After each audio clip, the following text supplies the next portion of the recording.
Hello, beautiful. I'm Angel Cornelius, and welcome to the Beauty of Aging, a channel for every middle aged woman who's unapologetically growing bolder.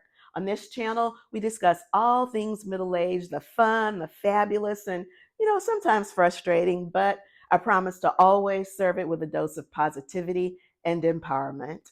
Now, we know one of the most frustrating things about middle age is the seemingly unexplained weight gain. You're exercising, eating right, taking your vitamins, drinking your water, all the things, and still gain weight. I completely understand. During my peri and menopausal journey, I gained over 30 pounds. And I'll be honest, it took me a while to figure it out.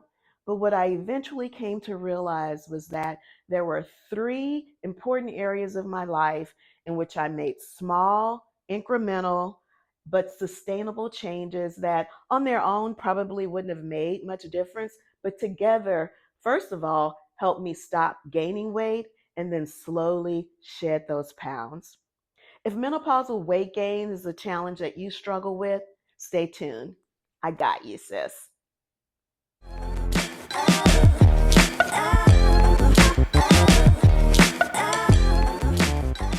To start, one of the first places I began to make some fundamental changes were in the area of nutrition. Now, before you change the channel, just hear me out. There are two things we are not going to do. We are not going to talk about dieting because, frankly, I don't think dieting works most of the time because it's too restrictive and it eliminates the foods that we love to eat. The second thing we're not going to talk about is counting calories because I don't want to do math when I eat. Okay, so let's continue. Though I considered myself someone who generally ate a healthy diet, what worked for me when I was 30 just didn't work anymore once I became 50 plus. And I slowly realized the importance of incorporating a more plant forward diet. And what I would recommend for someone wanting to start that journey is make small changes. Start with replacing plant based foods instead of some of your dairy products. For instance, I'm a huge coffee lover, so I began replacing milk with plant based milks. And what I have found is that it's really not the meat that flavors the food, but it's the seasonings, the fresh herbs, the spices. Look, you guys know I'm from New Orleans. I like to eat. I want my food to taste good. And so as I've incorporated a more plant forward diet, I really haven't changed very much of my philosophy as it relates to how I cook because I still use all the seasonings, all the herbs, and all the spices. And I don't feel like I've sacrificed. Instead of completely eliminating meat from your diet, start with meatless Mondays.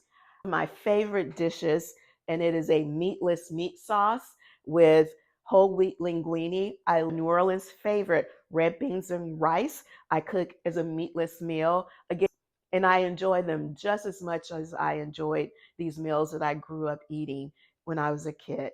Like me to create some cooking videos on how I do meatless versions of some of my New Orleans favorites? Comment below. I'd love to do that. I love to eat. Well, I'm sorry, I love to cook. And so I don't mind showing you those. If you'd like me to create videos of how I do meatless versions of some of my favorite New Orleans dishes, let me know. I'd love to share that with you. The second area where I made small, incremental, but sustainable changes was in my workout routine. Now, I have worked out consistently since I was 17 when I discovered running. Lifelong runner, Zumba class. I've even run marathons. I was an aerobics instructor in the 80s. None of that mattered.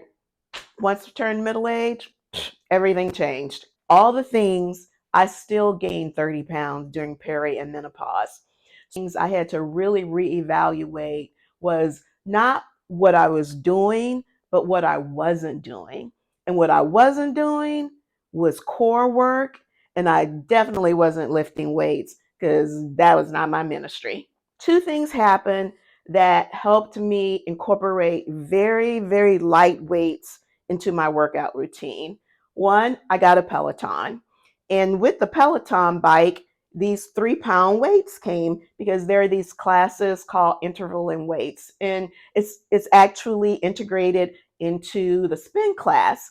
And so I started doing that. That was fine. You don't have to get off the bike for interval and arms. And so I noticed, oh, okay, it was getting a little bit better. It was getting a little bit better. But then a year later, when my daughter was home for holidays, she was just like over the 3 pound weights. And she's like, Mom, I'm going to buy some 5 pound weights to use when I'm here. And I'm like, sure, do you, boo. But I started using them. And y'all, like, look at this. This is from using 5 pound weights. This one's five, this one's five. 10 pounds, 10 minutes, 3 times a week, literally transformed my upper body. Like, I was shocked. And this is essentially after doing this for a year. It works. It works.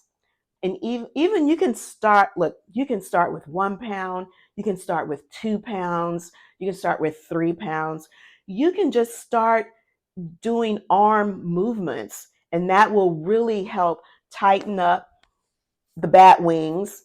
We all get them because as we get older, our skin gets looser, and it's just a function of aging, but you don't have to accept it. You can actually do something to improve your muscle tone. I'm not trying to win any bodybuilding contests, but I do like the shoulders and the arms, to look good, okay?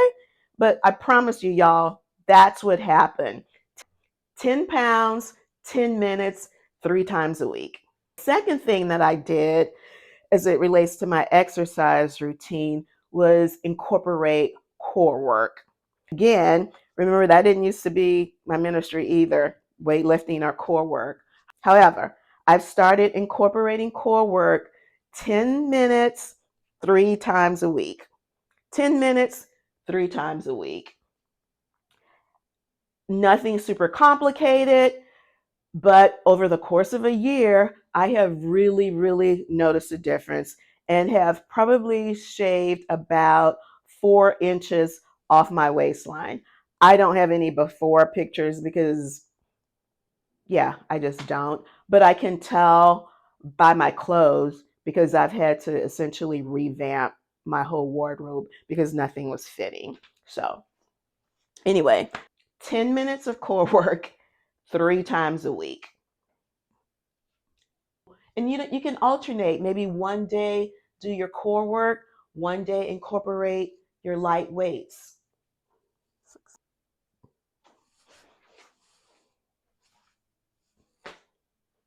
For most of us, that middle age weight gain comes in this midsection. So it's really, a dual approach to managing it. It's nutrition and exercise. Nutrition and exercise. Area that's impacted my health the most in the last few years, I would categorize as lifestyle changes because there are things that really could go into other categories, but I just decided to lump them into lifestyle. So, one is how I consume alcohol. So typically, I was the type of person that probably 3 or 4 times a week, I would have a glass of wine with dinner. It was a way for me to wind down from a very hectic job, an hour-long commute in terrible traffic. And it was just something that I did, and it really wasn't an issue until it was an issue. Because you know what wine has? Wine has a lot of sugar in it. And once I cut that out of my daily diet, more or less, that really began to impact my ability to lose those menopause pounds. The thing that impacted was my ability to get a better quality of sleep, because was thinking, because while the thought is that wine relaxes you, which it does, if you drink it too close to bedtime, it helps you go to sleep, but it doesn't help you stay asleep. And so, insomnia, as many of you know, is a side effect of menopause. So, when you add insomnia and then you factor in that glass of wine that I thought was helping me relax, is now also causing insomnia. I went through a period where I had just horrible, horrible quality of sleep. Other things that I've done to help me get better rest. I'm the type of person, like my mind is constantly racing because there's always something to do, right? And so I've used technology really to kind of help me do that. I will turn off all notifications on my phone after a period of time. And so the only calls or texts I get will be people that are in my emergency contacts, family and close friends. I also installed a sleep app, and that's been very helpful because I can monitor myself. I can check to see how I'm doing. And, if I notice that my sleep hours are dipping, I've had too many 5 or 6 hour um, rounds of sleep, then I know I need to be better. I need to be better at taking care of myself. And these two little simple tools, they might not seem like much, but they have also really, really helped me sleep better. This is a blackout mask, and it's concave, so it doesn't smash your eyelids, but it really helps because even on those nights when maybe I do wake up for a moment or two, because no light is seeping in, not even the smallest bit of light that's creeping in through the blinds, that really, really helps me fall back to sleep. And then these earplugs, if you sleep with a snorer, you already know these are golden. But it could be like, I spent a lot of time in New York, and New York is just noisy. It just is. And you can get used to it. I have gotten used to it, but these earplugs really, really help. That's just some of the tips that I have to improve rest, to improve your quality of sleep. And the connection between nutrition and fitness is that if you're tired, if you're exhausted, one of the first things you're going to eliminate from your to-do list is working out.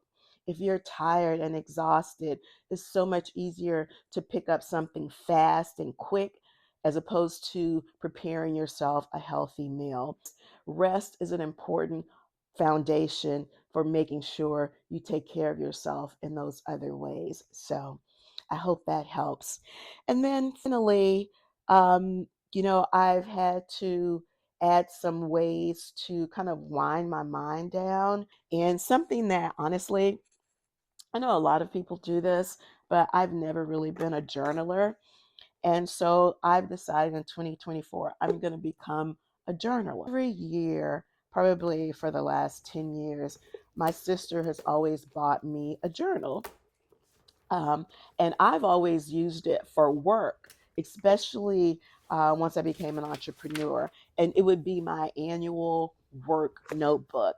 And so, it would have beautiful scriptures or inspirational sayings on each page. But this year I decided I'm not going to use this for work. I'm going to use it for me. I'm going to use it to journal. So here's to journaling in 2024.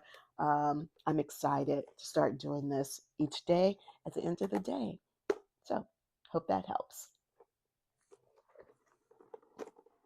Hey guys, well, that wraps it up for today. Thank you so much for watching. I really appreciate it. If you haven't already, subscribe. Please share your comments. I'd love to hear from you, and share the channel with a friend. I'll see you next time, because together we can all celebrate the beauty of aging. Bye.